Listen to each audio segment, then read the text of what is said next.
Observational learning, also known as modeling, is a fundamental component of social cognitive theory developed by Albert Bandura. At its core, observational learning is based on the simple principle that humans learn by watching others.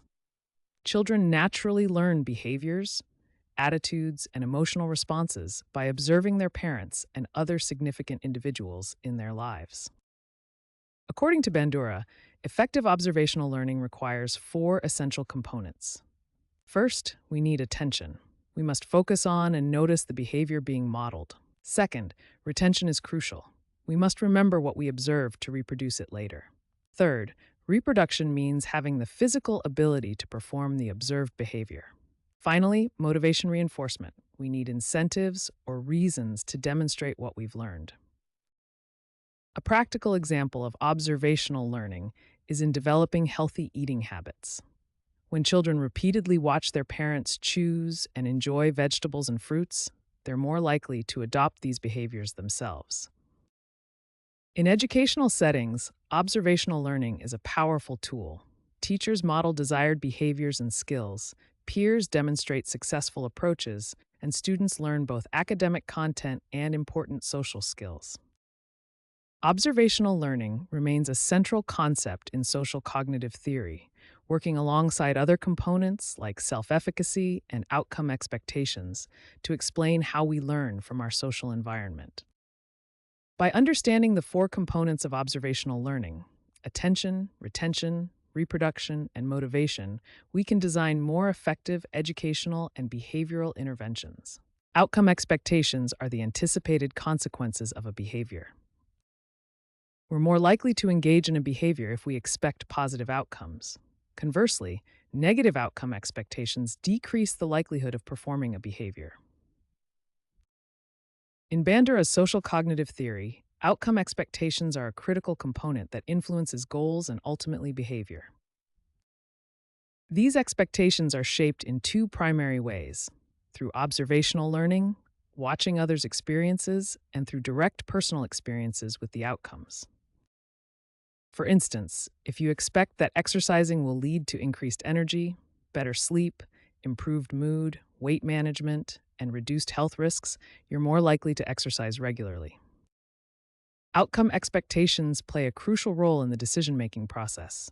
When deciding whether to adopt a behavior, individuals evaluate and select options based on anticipated outcomes. To summarize, outcome expectations are the anticipated consequences of a behavior. Positive expectations increase the likelihood of performing a behavior, while negative ones decrease it. These expectations are shaped through observation and direct experience and play a critical role in health-related decision-making. Let's see social cognitive theory in action through school-based obesity prevention programs. In these programs, teachers serve as role models by demonstrating healthy eating habits during lunch periods. Students observe how teachers select nutritious foods and practice portion control with their meals. Students develop self-efficacy by setting achievable, SMART goals for their eating habits. These specific, measurable, achievable, realistic, and timely goals help build confidence in their ability to make healthy choices. The school creates a supportive learning environment where healthy choices are encouraged and celebrated. This might include classroom nutrition education, healthy food availability, and positive reinforcement.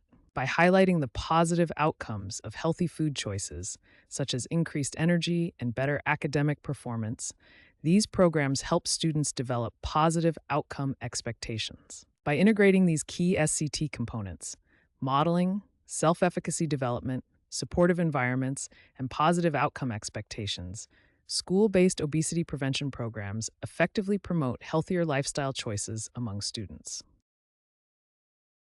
The theory of planned behavior includes several key components that influence our intentions and actions. In this section, we'll focus on subjective norms, one of the critical factors in this model. Subjective norms are the perceived social pressure to perform or not perform a behavior. This social pressure can come from various sources in our lives. Subjective norms result from our normative beliefs, essentially what we think others expect us to do. For example, When it comes to exercise behavior, if your friends and family encourage physical activity, you'll experience stronger subjective norms favoring exercise. These subjective norms can significantly influence how we progress through various stages of behavior change, from pre-contemplation to maintenance. The theory of planned behavior provides a powerful framework for developing HIV testing interventions. Theory of planned behavior identifies three key factors that influence a person's decision to get tested for HIV. First, attitudes toward testing are measured and addressed through education and awareness campaigns. Second, subjective norms are shifted by engaging community leaders and peers who can promote testing as important and normal. Third, perceived behavioral control is enhanced by reducing logistical barriers and improving access to testing services. In real-world applications, HIV testing interventions apply the TPB principles in community settings. Successful HIV testing interventions include culturally tailored messaging, community ambassadors, and mobile testing units to overcome barriers. The impact of TPB-guided interventions extends beyond individual behavior to create resilient communities. When properly implemented, these interventions significantly increase testing rates, improve knowledge of HIV status, and boost early treatment initiation. In conclusion, both social cognitive theory and the theory of planned behavior provide powerful frameworks for designing effective public health interventions. These theories offer complementary approaches, with SCT focusing on modeling, self-efficacy, and outcome expectations, while TPB emphasizes attitudes, subjective norms, and perceived control. By harnessing insights from both social cognitive theory and the theory of planned behavior, we can design public health interventions that truly stick. Effective interventions understand cognitive and social influences, address attitudes and norms, build skills through modeling, and create supportive environments for lasting change.